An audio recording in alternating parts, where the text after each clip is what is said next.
Hi, I'm Peter Mirage. I'm here with Barbara Collier, and we're going to talk about the Stratford Festival of the Performing Arts. Barbara, thank you so much for joining me.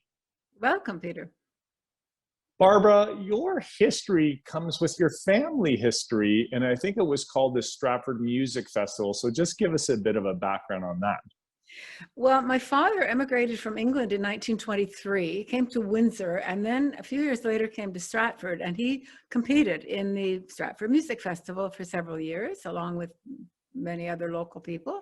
And then when I was 10 years old, I went to the festival for the first time, and my father had trained me. He was a very good singer, actually, and took part in a lot of musical productions that went on in Stratford, especially during the Depression, when people had time. And he was always the tenor soloist. And so he undertook my vocal training to a certain point, and at 10 years old, I sang for the first time at the festival.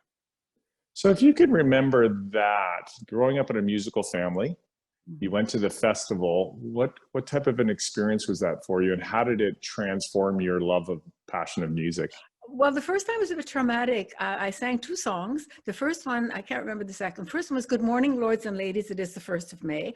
And I was all puffed up with pigtails and promptly forgot my words, which of course haunted me the rest of my career. I did win the class anyway, but it was lovely. There were lots of children my age, and the adjudicators were a team in those days from Britain. They came and they went right across Canada. They were here for weeks and weeks and weeks. And my very first adjudication, it was a page absolutely filled with remarks, the good and what you need to work on. So it was quite an educational experience right from day one. And why do you think the festival is still relevant today as it was when your father first joined, then when you joined to 2022, the 95th anniversary, by the way? That's right. I mean, some people go to the festival just to see if they win or not, and which is all very well and good. But what is really important is it gives students of any discipline a chance to perform in front of a live audience and to hear from the words of the adjudicator what praising what they're doing well and suggesting things that they don't do so well. And sometimes they're just saying what a teacher has said over and over and over again, but just the different wording, and it hits home. Unfortunately, back in the day, when there was really not much in the way of entertainment, that City Hall was absolutely jammed full for every single session. And there was one lady, she had 3 daughters who were piano students, and she had a certain seat she really liked in the City Hall. So she would sit through her lunch with her knitting to make sure she got that seat. And one of the stars of the festival, there was 400 people came. And so I think it is really relevant, and I do encourage anybody who's studying music to get out there and just kind of get over the jitters and perform in front of an audience. Right. So then yourself personally, this musical career started, you studied at the University of Toronto. I had my ARCT from the conservatory before I went to Toronto, but I went to Toronto and studied something just as a fallback in case I didn't make a career of it.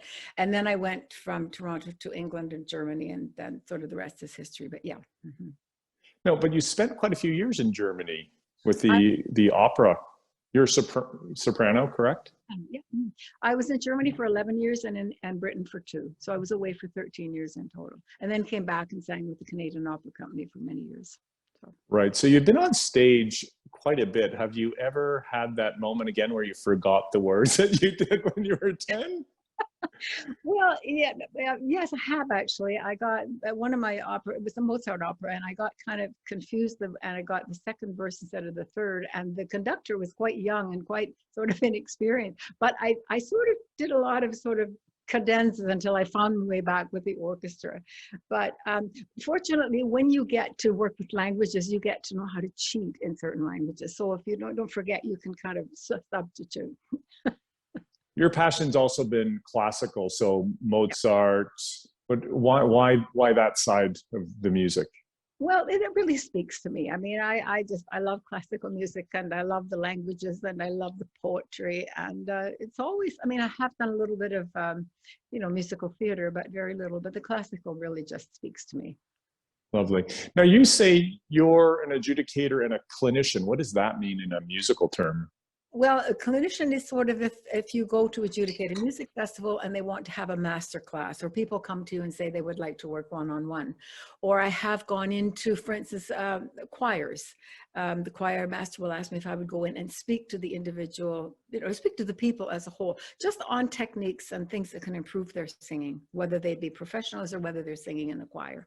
So it's basically just laying out the basics of how to breathe, how to support, and that sort of stuff, and to work on that. Or if people have specific problems that they're having with high notes or something, just to work on that. Because after all these years of experience, and with my own students, I remember things that people told me, coaches or teachers or something, little tricks that one can pass on. So that's what a clinician does. And the Kiwanis Festival has clearly had very significant musicians that have gone on professionally, but also ones that have gone on where they just still develop a lifelong passion for music. So why is that so important? I think it's very important because music is kind of a way to get away from the world, and certainly the world is in a dreadful state at the moment. But when you put on music and you listen to it, it kind of uplifts you. And yes, I was hearing a terrible news report coming out of Ukraine, and I put on CBC radio, and they were playing a beautiful Mozart. It was a Mozart symphony. I thought, that is beautiful. That kind of puts all back in perspective. So I think it's important. And also, if you play an instrument or you sing, it's a way of expressing yourself, and it's kind of a release. And I think it's wonderful. And I really encourage people to, take up an instrument or just somehow enjoy the music. And.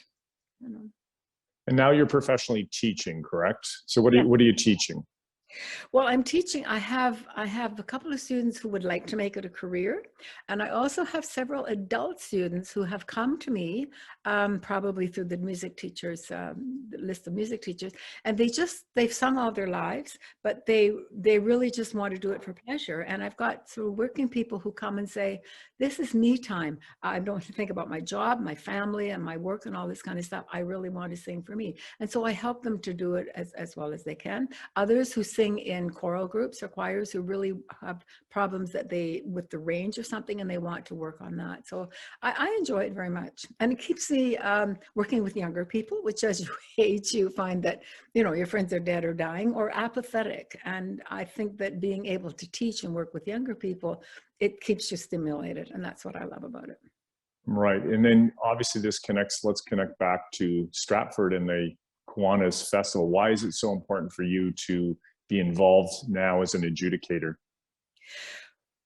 I love to adjudicate, and I've adjudicated all across Canada, and I just love to share my knowledge. And as I say, I think it's really important. And a good adjudicator will have a blend of the things that are good, that are positive about performance, and the things little performance tricks. And adjudicators who have performed know all the pitfalls and little things that you can pass on to the people that maybe go beyond the technical, but just little things that make a performance really come alive. And a lot of it is eye contact with the audience, and that ability to stand in front of an audience and convince them, and that you separate yourself as a person from the character that you are portraying. Either whether you're interpreting a poem or interpreting an operatic aria, you are no longer, let's say, Peter Maranger, but you are this particular character, and you have to take on that personality. And so that is what, for singers, is particularly tricky. Because what is an aria? An aria is like a song, but it's in the opera. So operas are arias. So in other words, an opera is made up of arias. Each of the characters has a song of their own. And then you've got ensembles. You've got duets and trios and chorus and all that sort of stuff. The aria is a solo piece, basically. I'd like to say the Stratford, the festival for the Kiwanis is more of an emerging artist, because you have some people that are ridiculously qualified as well. How does that, I guess, when you have someone you're adjudicating, a 10-year-old, where you first started, how difficult is it to do that? Well, you have to work at their level. You know, you have to. I was adjudicating in St. John's once, a dear little boy singing. It was a Newfoundland folk song class, and they're the audiences that they come all the time. And a little boy sang, and every verse he was so nervous that his arms got higher and higher and higher. By the end, his arms were like he was going to take off. So you know, you have to kind of address the nerves and sort of say, or just watch that sort of thing. So you have to go down to that level, and you have to learn how to make what you say work for a 10-year-old, or then you're, you know, a teen or a professional or whatever. So you have to gear your remarks to that age group.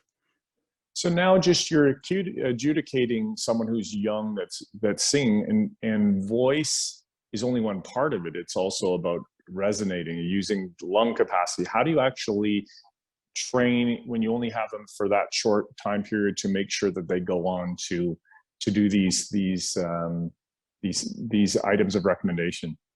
Well, you just have to make sure that, first of all, that they understand the whole system, the physical system of how you breathe and how you support. And that is not something that happens overnight. So what you probably do is reinforce what their teacher has already said. Now, there are some teachers that I can tell they're not teaching it properly, but you have to be very careful. You can't be too critical. But that process of singing is basically easy if you have the support system set up.